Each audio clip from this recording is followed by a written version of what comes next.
Hey, this is Edna White. How are you? I'm so glad you're here with me today.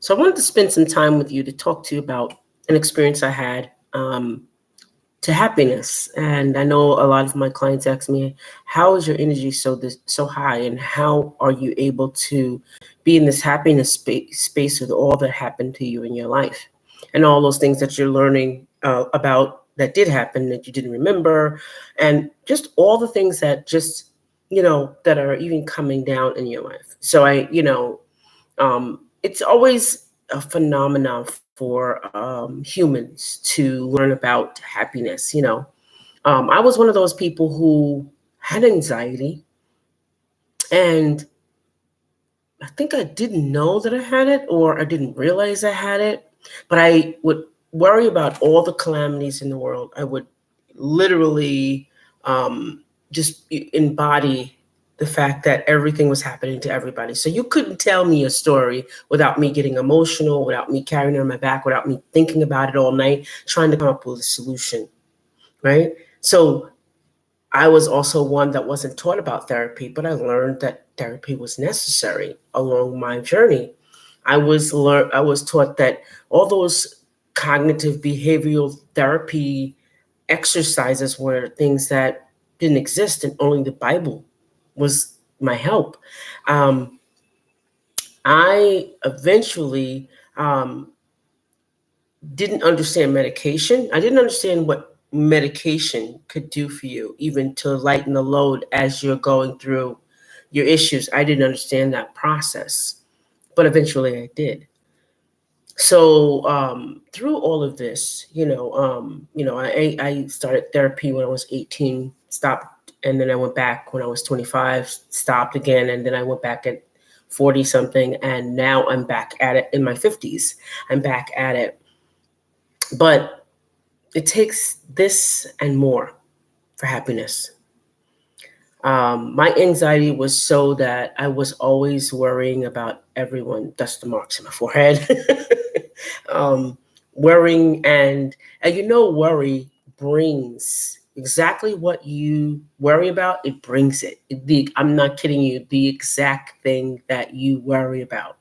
So I learned that very quickly, that I am the creator of my universe, negative or positive, good or bad. I am the creator, not anyone else, not any influence, not the biblical terms, none of that stuff.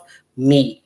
I was the one. I am the one that pronounces over my life. I am the one that it allows things.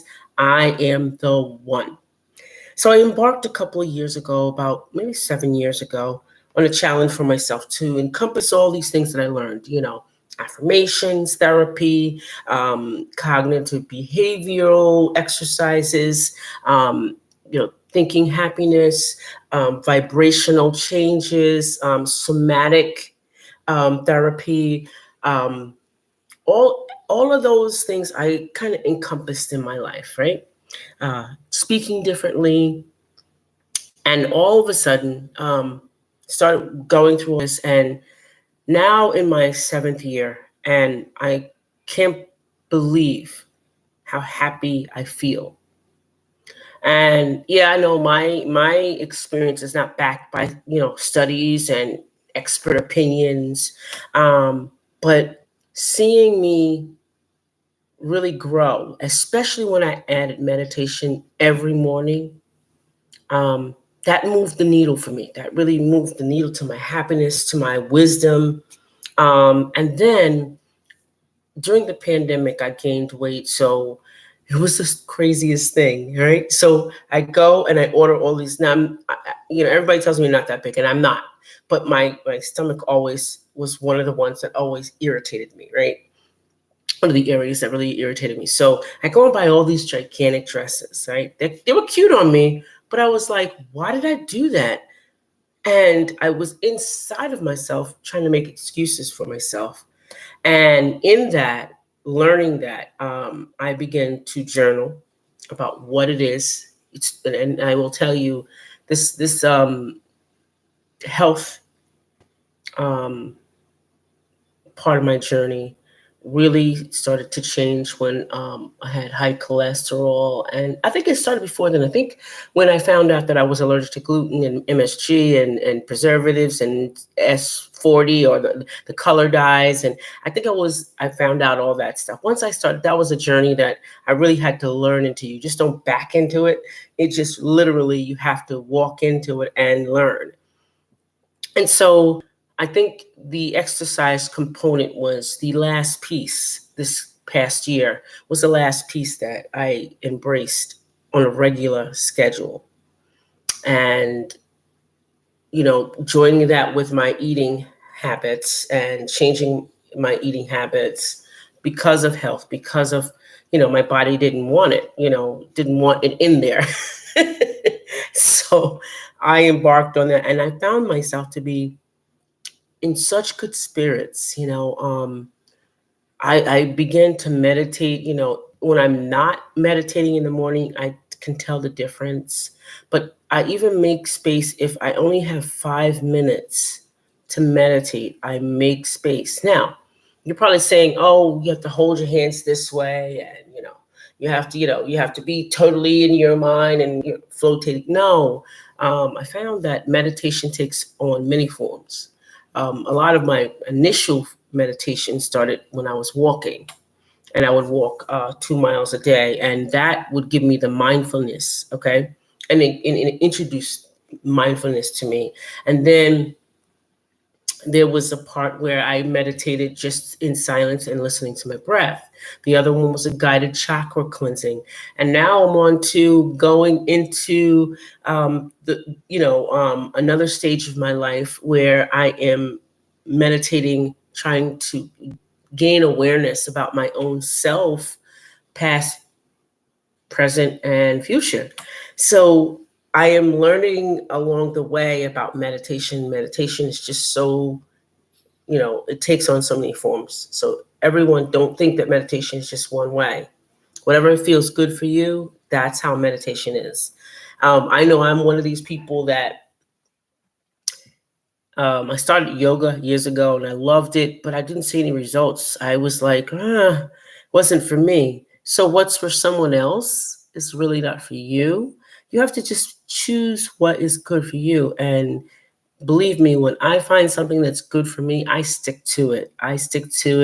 And I make sure that I'm feeling results. And so for you, the meditation practice, don't not start it. If you fail at it a couple times, keep trying. The first time I did it, it was 2 minutes. I was like, okay, I can't get it. But I started doing it every day. I started practicing every day, and for the last 7 years, I was doing it, and it inspired me. I would, if I didn't know how to do it alone, I would do a guided meditation, and then I never failed. I felt I never failed at meditation because it's a practice. That means you have to keep doing it over and over, and it's a discipline. So make sure that when you're doing these things, that you don't just give up time. If you only spend a minute or 2 minutes or 5 minutes or 15 minutes, don't give up. Keep doing it regularly. I found consistency is part of the struggle. We don't do anything consistently. We give up the first three tries. We think about baseball all the time. I know we do. 3 strikes, you're out. Somebody told you along the road, three strikes, you're out, and then you give up. But when it comes to creating a life for yourself, a lifestyle, don't give up. Use timers. I use Alexa. I use my phone sometimes just to get in the headspace. And if I'm not in the headspace and something comes up, it's not going to be perfect, but it will be part of the journey. It's part of the journey to figure out what's going on. So I know it's probably not what you really wanted to hear, but it really takes effort. Okay. It takes effort. Now, another great meditation is exercise. I never knew that exercise would be such a meditative state for me. And walking was one I would do 30 minutes every day or every other day. And that was a great meditator for me. It was, some people can't find, meditation in stillness, or silence. Um, they have to be somewhere that something's going on, moving, and the energy has to flow somewhere. So it may that you have to find a way that it balances your mind and body, whether it be the exercises or the, stillness, whatever it is, you have to, put that in your lifestyle. Okay, so um, it's important that you really add such things to make me feel happy. Make you feel happy. One of the other things that made me feel happier is that I love having power brunches with my friends, real true friends, that can say to, hey, it's a regular exercise for me. I like regular exercise to get with the family, social time with friends and family. And I prioritize that, especially on weekends. I'm with my family, my grandkids and things like that. So I prioritize for that. Same thing with friendships. Oh, well, we got a date. We going on a date. We're going to have lunch. We're going to have dinner. So I truly optimize that to really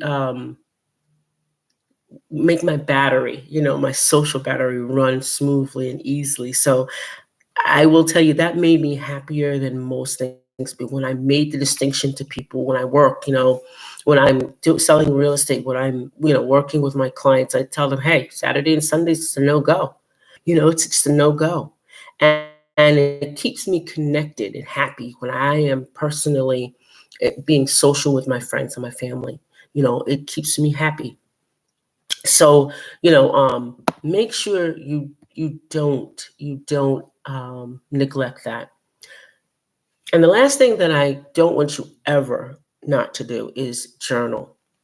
I can't tell you how important journaling is, and you see it all over. You TikTok, you see that a lot. Um, there's journals for all type of things. I have journals for asking yourself the big questions that you need to ask yourself about what you want out of life.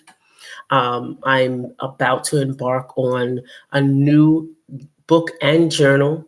And then there's the journal that I have with shadow work. So these when you journal when you feel depressed or when you feel unhappy, and then it kind of uncorks the bottle so it doesn't stay there. Spend some time writing things down. Spend some time, um, talking on your phone into your phone that it's written out so it gets out of you, so that you can then see for yourself. Because every year I revisit my journals. Every year I revisit what I've done. And remarkably, I've done and completed a lot of the things or I've overcome a lot of the things that I've written down. And it's so good to celebrate that. And I do celebrate it, and I think that's a really good point, is celebration. We don't celebrate ourselves enough. And that's why we're so unhappy and have this hole in us that we have to keep doing things all over and over again, that we don't celebrate us. Celebrate yourself. Celebrate your victories, your journeys, your overcoming, your things that you've done. Like if it's just one step, a tiny step, celebrate it. And you'll be more appreciative. You'll understand yourself a little bit more. You'll have self-esteem, and you won't have to ask anybody for that. You don't have to get an okay from somebody. You'll know your self-worth, and you don't have to compare yourself to someone else. So take on that responsibility, because I know I did it for an experiment 7 years ago, and 7 years ago I am not changing. Happiness takes work. Um, but it's totally worth it. I will tell you, it's totally worth it. Self-improvement, for self, um, forcing myself to actively seek happiness and fulfillment. It proved to be rewarding to me, even if I do still sometimes roll my eyes at, vision boards and just all that stuff. I'm like, but I like it all. I am transformed by it all. Um, and things that I no longer need, I, no longer need them, and I go on to bigger and better things. And honestly, um, no one is naturally light and unburdened, but you have to get there. So in this human life, take on the challenge and get a great lifestyle. I hope this helped you, and I'll see you next time around. Bye for now.